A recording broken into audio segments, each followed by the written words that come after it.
YouTube, what's good? Today we're going to be learning the GGS route for Scooby-Doo Night of 100 Frights. An important note about this route is that this is the advanced route, and we do have a no GGS form where essentially you're going to be going into different levels and have a different route altogether. You're just going to skip doing GGS, which stands for Green Ghost Skip, where we skip the Green Ghost boss fight. My no GGS tutorial will be linked in the description below if you want to start with that beginner route. This tutorial is meant to be very quick, and essentially what that means is I'm just going to speed up the run, and I'm only going to slow down to explain the specific tips and tricks that we're going to need in order to complete this run. That being said, this video will not cover every single minute detail, so therefore I have linked Harsh's 2-hour tutorial down in the description below in case you just need any more information than what appears in this video. Now before we continue, 45% of people who watch my videos are not subscribed to me. So if you are not already, please subscribe. It'll help me out a lot, and let's get into the video. So some quick controls before we go. You are always going to be holding down the R button on your controller unless I specifically tell you to release this button. X button is to interact with anything in the game, meaning warp gates, doors, people, and digging. A button to jump, B button to dash, and also while you're in the air you can press the B button in order to do a ground pound or a smash. An important note about moving Scooby, you will always be moving the control stick in a circular direction. This is because if you make any harsh movements, Scooby will just not really go in that direction. He's just going to go like a random direction or kind of diagonal, especially if you're like moving to the right or something and you want to go immediately left. What you're going to do is you're either going to go down and do a circle or you're going to move up and do a circle. This circular motion you're going to see me use a lot in the run, and this is how you're intended to move Scooby. You can also hit people frame perfect by dashing into them and releasing the B button as soon as you hit whatever object. This could go for buttons, this could go for even enemies that you can clip and frame perfect and immediately start running past without playing the animation of Scooby falling on the ground. Now let's also talk about snacks. Snacks in this game are used to pay snack gates that we will pay throughout the run. We're going to pay 4 in this route. We're going to pay 1 at Manor. We're going to pay the 2nd at Fishy. We're going to pay the 3rd at Coast, and we're going to pay the final one at Lab. Essentially how snack collecting and routing works in this game is that if you miss a snack, you're just going to keep going. This can either gain or lose you time as you approach the end game, whether you have enough snacks for the 850 gate, which is the last gate in Lab, because we want exactly 850 for that gate. Therefore, the routing replicates the fact that we want 850 snacks. You should not really concern yourself with snacks until you are starting to reach the 25 minute mark, where snacks can actually cost you a decent chunk of time once you are knocking down your time and you're approaching 25 minute times, 26 minute times, and definitely as soon as you start reaching 24 times, they become important. Snack importance, as you're learning in the run, don't worry about it, but it will become exponentially more important as you progress throughout this game and as you drop your times to whatever time you desire. We're going to talk about version differences. There are 3, but technically 4 that we will go over. The versions are GameCube, emulated version of GameCube, original Xbox, and the PS2. This run is done on the GameCube version. It is the fastest way to do this route, but you can also run this on Xbox and PS2 just with some caveats in Coast 2 and Coast 3, and also with PS2 having slower load times than Xbox and GameCube. There's really no downside to using Xbox or PS2 for this run unless you are vying for world record. If you are going for world record in this category, you will need a GameCube version of the game. Now, if you are playing on the Dolphin emulator, as many of you I suspect will be, as you're just trying out the run, you just want to test it out for a bit, and you don't know if you really want to invest into the game and really start going for low times. Just as a point, we do have an emulator cap in this game. That cap is around the 28 to 27 minute mark. It always changes. There's like a weird percentage thing. I'm not really going to go into it, but essentially as soon as you reach the 28 minute mark, you can really make that decision if you want to invest more time into the game and drop your time even lower. Otherwise, no biggie. So run starts when you hit new game. Essentially, we're immediately going to hold down right and we're going to dash into the playground. In the playground, essentially all you need to know is that you're just going to be collecting every snack in this level. The only optional snack is the one above that slide there, where you don't need to jump up and collect that one if you don't want to. I personally do because it really doesn't lose you any time at all. We're going to go up to the Manor here, and we're going to pay our first snack gate. Essentially, after we get into here, we're going to hold up right on our control stick.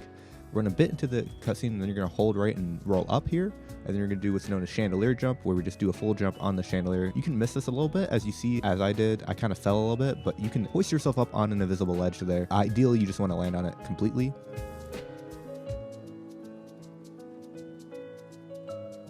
You're going to jump on top of some invisible ledges here to get up to the chandelier. It's going to play it in slow motion just so you see exactly where those invisible ledges are. And we're going to jump on this, and we're going to either go to the bat or that chandelier there. You can also jump to the chandelier if you don't like jumping on the bat, but ideally you want to jump on the bat. Here, you're just going to talk to Don Knotts, dig up the key, and then go to Shock 1.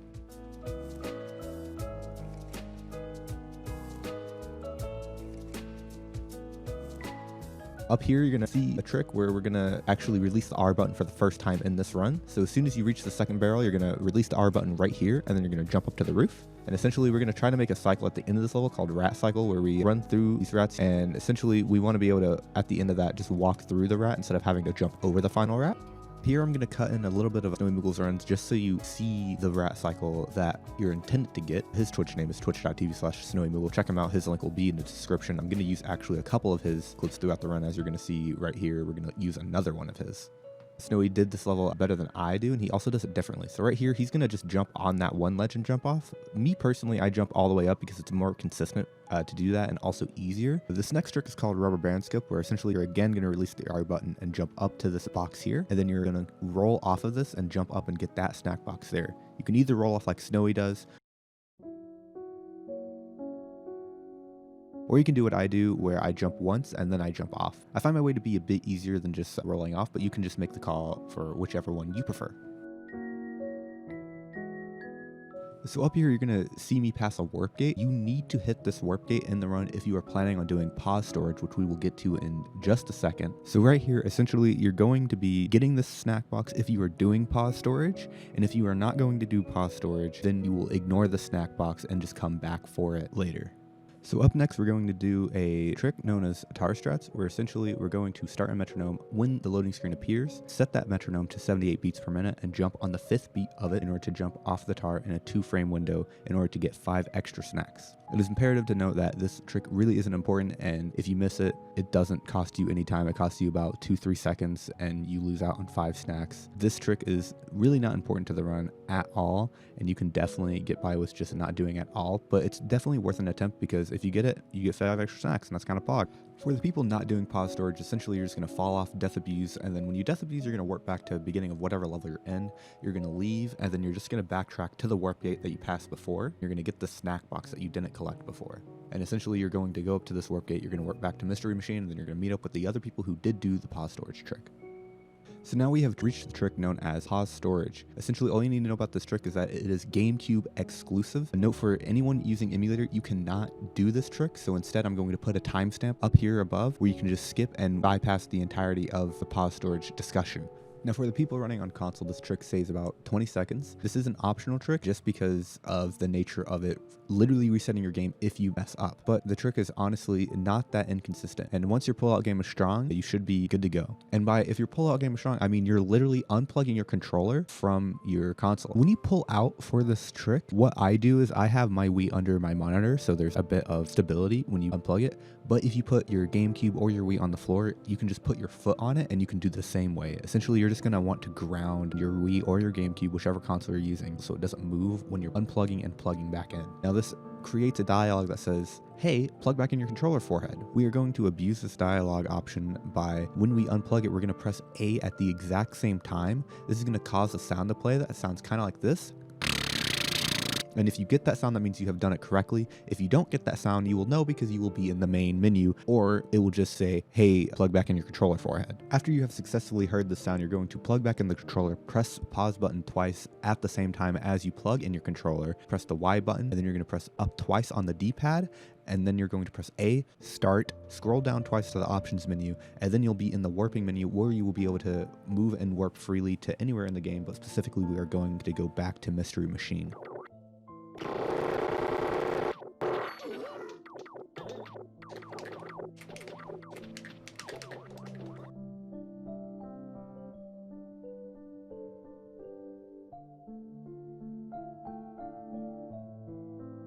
As you load into Hedge 1, hold the control stick direct to the right, and then you're going to roll up, and then you're going to roll down, and this will allow you to collect all the snacks at the beginning of the level. In Hedge 1, you really want to minimize your jump height and your dash angles, so really pay attention to my height and the angles that I'm going for here. You want to move well in this level, so at the end of it, you make what is known as wolf cycle, where a wolf will be in the center of a platform, so you can grab a snack, this snack here, instead of having the wolf be on top of the snack where you have to sacrifice it and then just jump over him. In Hedge 2, we're going to attempt something called Yeet cycle, where essentially we're going to jump up on an invisible ledge. This trick is highly inconsistent, so if you miss it, just jump back to the platform before.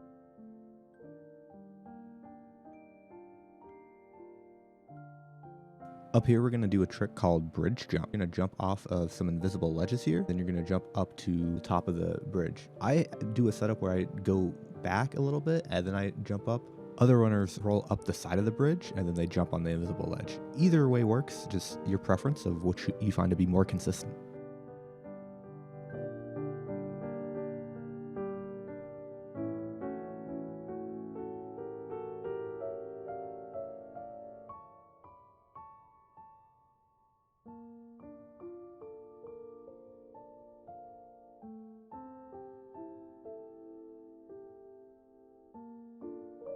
So right here, you're going to see me jump on a spider. Essentially, after you jump on the spider, release the R button so you can dig up this snack box without skidding.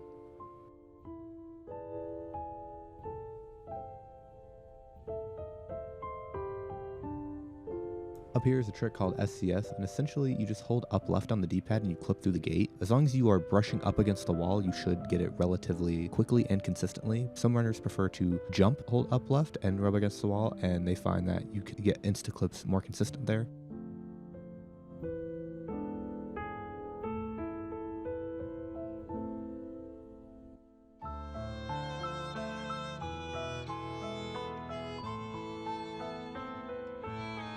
So up here, we're going to do a cutscene skip where essentially we just go into this bottom nook here and we just skip a cutscene. If you run straight across the top, you will hit a cutscene. So just go to the bottom side, run up to the corner, and you will get the cutscene.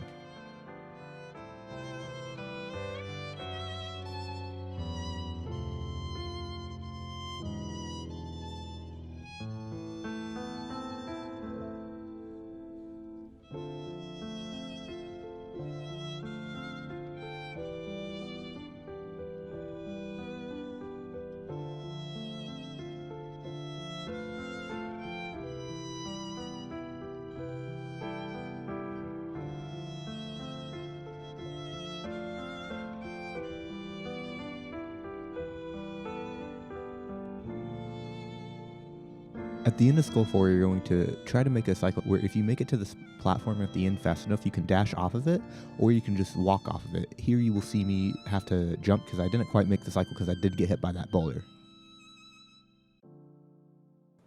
All I have to say about the Skull 3 jump is literally it's just a max height jump, so just jump forehead. There's no explanation to this jump. You just have to hit it.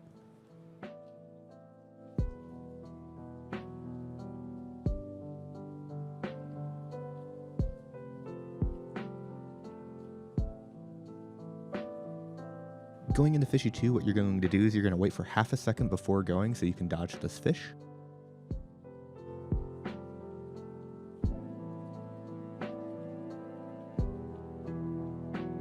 We're going to try to make a cycle at the end of Skull 2, which is known as Boulder Cycle, where it's the last boulder that you see, and if you make it like I did, you just walk past it without having to move around and avoid that boulder. Skull 1 is another one of those jumps which is just like hit it forehead. There's really no explanation I can give here, but if you do end up dying and just falling because sometimes the ledge just isn't there for whatever reason, it's no biggie. You're just only going to lose about, 3 to 5 seconds. Now here, you're going to just go up this wall here and you're going to ladder yourself up on 3 of these ledges and you're just going to ascend yourself to the top.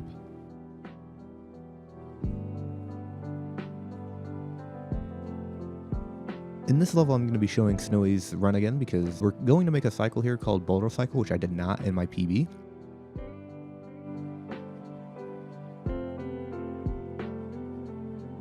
Essentially, we're going to go into this little nook on the path. In that nook, we're going to watch a boulder pass us, so we don't have to jump over that boulder.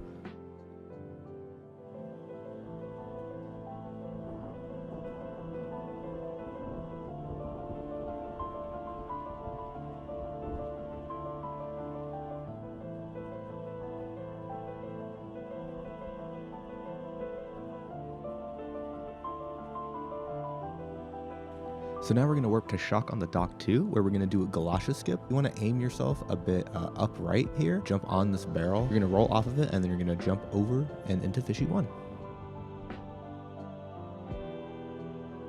Now, Fishy 1 is probably the hardest level that you will do in this run. Essentially, you're going to use the treadmills to your advantage. So when you go forward on a treadmill, Scooby will move faster, and if you're going against a treadmill, Scooby will come to a stop. If treadmill is going against you, you're going to try to jump off of it immediately to maintain Scooby's momentum throughout the level.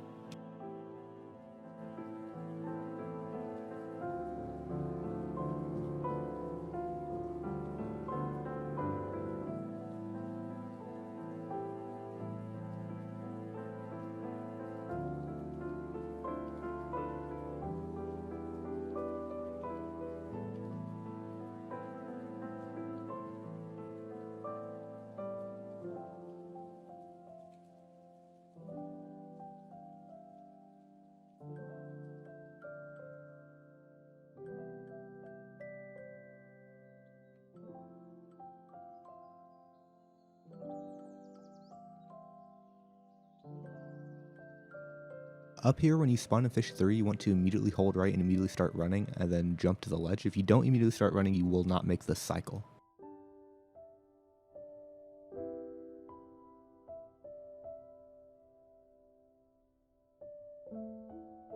At the end of Fishy 3 here, you're going to see this trampoline. You're going to jump on this trampoline, and in mid-air, you're going to jump again so that you stop your momentum and keep Scooby low. Otherwise, you will just go really high in the air.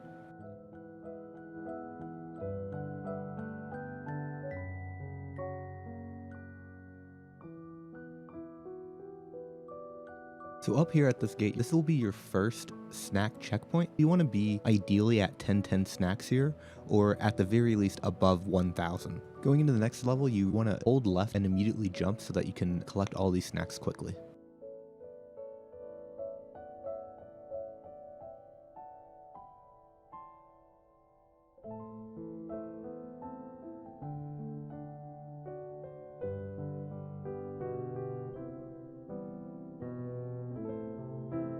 Scooby's charge attack works so that he's basically invincible besides his head, where he can bonk enemies. You're going to dodge this caveman by moving his head away from the caveman, and you're just going to slip right around. You're going to apply this later at the end of Coast 1, Coast 2, and Lighthouse 1, so it's very imperative that you get this technique down. Up here, we're going to do probably the hardest cutscene skip you will see. You're going to see me just go straight through the pole here. I'm just going to jump twice, go straight through the pole. Every other runner, and I mean literally every other runner, jumps on the pole and then they jump down. It really doesn't matter which one you do. Now up here, you're going to see me go for this snack box. This is optional. You don't have to go for the snack box, as it is a very hard snack box to get that can just lose you time if you miss it over and over. So as a rule of thumb, only go for that snack box one time, and if you don't get it, it sucks.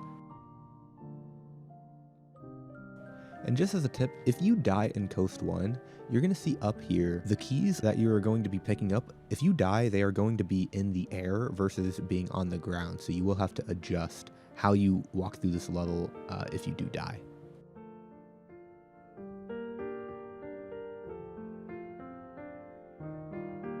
So in the Coast 2, you're going to see me attempt to make a cycle called Zero Cycle, where we're going to dash through all of these enemies, not hitting a single one of them, and we're going to approach this first box and just make it past. Again, this is the technique that I was saying about before with Scooby's head. You really need to practice it because getting Zero Cycle is very important to this run if you are applying yourself to get a top time.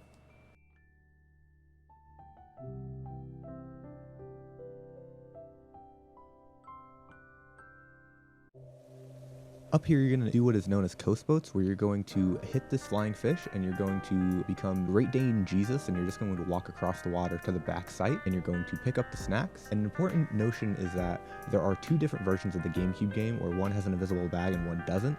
It doesn't matter which one you have. If you have the invisible bag, great, you can jump across like I do. If not, you're just going to attach yourself to that bag in the back that you see, and you're just going to jump over the water with that.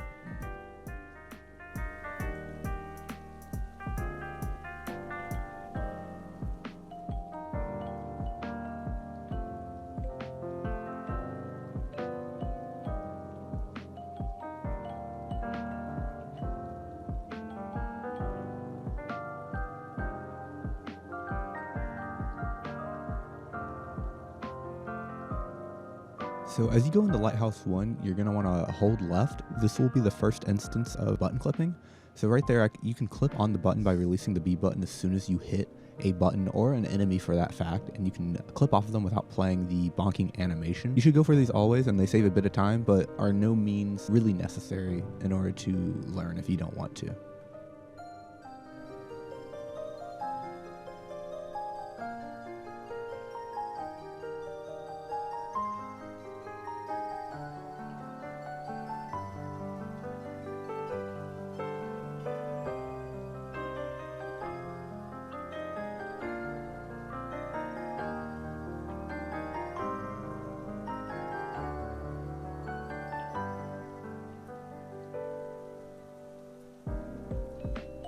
Another snack checkpoint here at Lighthouse 2, you want to aim for 717 snacks. If your snack count is around 700 or lower, you can ring around the backside, which will give you 16 extra snacks. If your snack count is desperately low, this is a good backup and a quick backup for you to get. And here you're going to see me miss one of these snacks. If you just jump on this bridge, you'll hit both of these. I just jumped too late.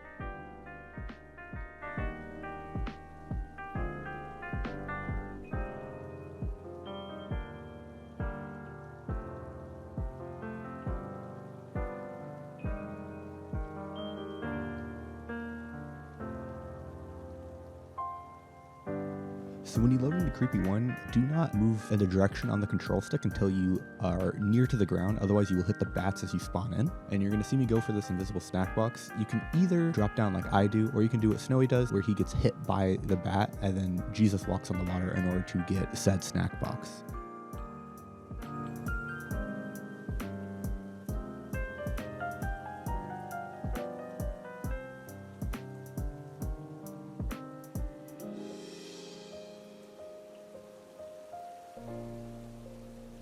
Final snack checkpoint, leaving Creepy 1, you want to be around 800 snacks. Now from here, I'm really not going to use any part of my run now just because of how I was dropping frames in my run, unfortunately. So instead, we're going to show you some of Snowy's run up through GGS, and then at the post game, we're going to actually show Mortal's run. So here, we're going to skip Shaggy again by doing key skip. Again, you just hold down right, jump on this ledge, jump off of it. It's pretty simple stuff. And then he's going to dash into this room after. Important note about when you dash forward, only dash, don't move Scooby left or right or anyway, otherwise you won't be able to skip this cutscene here. And then he's going to jump on this ledge, fall just a little bit, and then jump up. It's very important that you just follow just a little bit. As you see here, he falls just a little bit and then he jumps up. If you don't follow a little bit and you jump too soon or too late, you will actually just whiff in the air.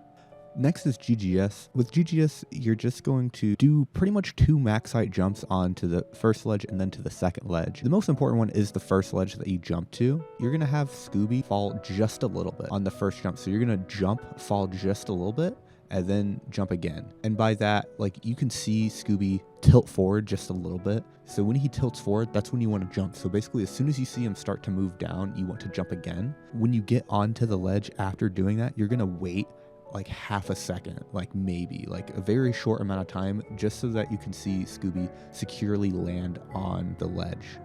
And you do that so you don't hit your head on the bottom side of the platform that you're going to jump to. Once you get on this ledge, you're just going to jump out and back. This one's a lot more simple. You just jump out and back and get up to it. And if you do this first try, you get a cycle known as half bat cycle, where you jump on this bat here, jump off of it to ground pound up and get all the way up there. Or you can get first bat, which is the first bat cycle from the right side. You'll see this bat approach. You can also get second bat, which is just slower than that. As a new player, as long as you're getting second bat, you are doing a good job. But honestly, even just getting the trick is good in and of itself, so don't even worry about it if you're getting past second bat. This is definitely the hardest trick that you will do in the run, and it will take a lot of practice to get this down, which is why we have the no GGS and GGS category split. Now going forward, you're not out of the woodworks yet. You're going to run across the top of this railing, and you're going to jump down to these boxes, grab these 2 snacks, and you're going to run across this table. In this level, you will collect different snacks depending on your snack count. You need to get to 850. Next, you're going to do rail jump. On the first jump, you hold the R button. On the second jump, you release the R button. You're going to try to make this a max height jump, and be sure to land on the left side of this little node here. And then when you jump up, you're going to jump between the platform and the light. If you are too far to the right or too far to the left, you will actually just hit your head on one of them and then immediately fall to the floor and die. And if you die here, you do have to do GGS all over again, so it is very punishing. But no worries that if you do miss it, keep holding forward and hit that electricity there, and then you can actually Jesus frame across the other electricity on the floor. Another note, if you have 1 health and you don't want to commit to going across the top, you can jump on this little spiral thing, and you can jump off of this onto the blue platforms above, and you can get up that way safely without risking dying and having to do GGS all over again.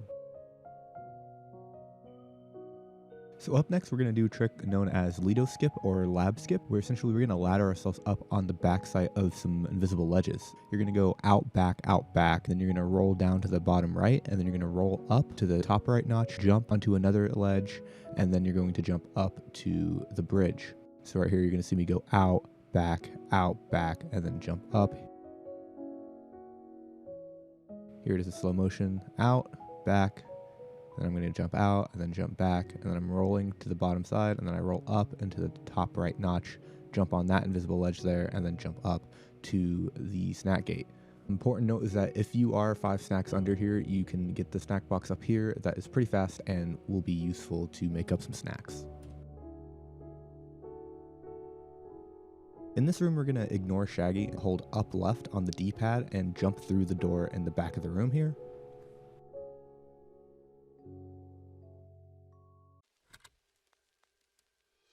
So So here you can do this room two ways. You can do smashless acid, which we'll get to in a second, or you can just jump across ground pound and then jump across again. Smashless acid, on the other hand, you're going to jump twice at the very beginning, then jump across. Jumping twice allows you to get the timing a bit better.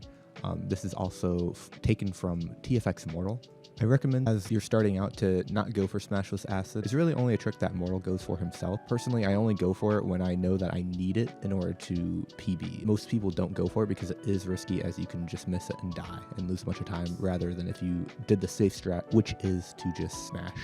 You're going to clip through this wall to skip the first phase of the Mastermind fight. What you do is you just release the R button, hold upright on the D-pad, and then dash on through. And real quick up here, before you hit this first button, please press the Y button to check your health before you hit the button, because if you are at 1 health, you will just die and then you will basically lose your run.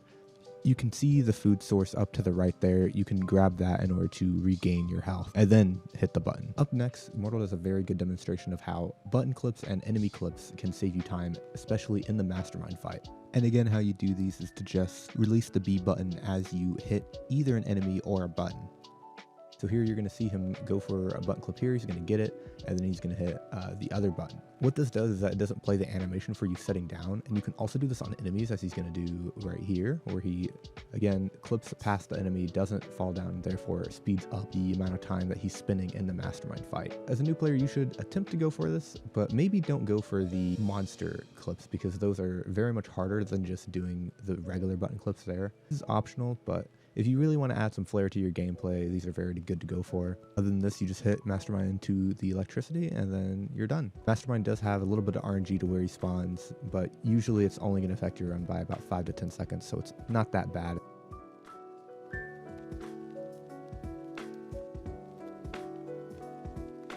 Now we are done. Before you go, I have put my splits in the description below. All you're gonna have to do is just delete the times from that, and then you'll immediately be able to start running without having to make splits or do any of that boring stuff, and you can just immediately start running this game. Again, if you need more information on anything that I discussed in this video for whatever reason, Harsh's video is down in the description where he goes into detail about everything that you need to know about this run, minus pause storage. That is only in this video, but I've also linked Coley's tutorial down below if you need him to embellish on that more. Big shouts to Snowy Moogle and Mortal for letting me use some of their clips in this run, as it just sped up the process and really helped editing go by much faster. All their links will be in the description below, and be sure to like and subscribe if you like this video, and I'll see you in the next one. Peace. Hey, it's me, Ryan in Theory of twitch.tv/RyanInTheory, and I approve.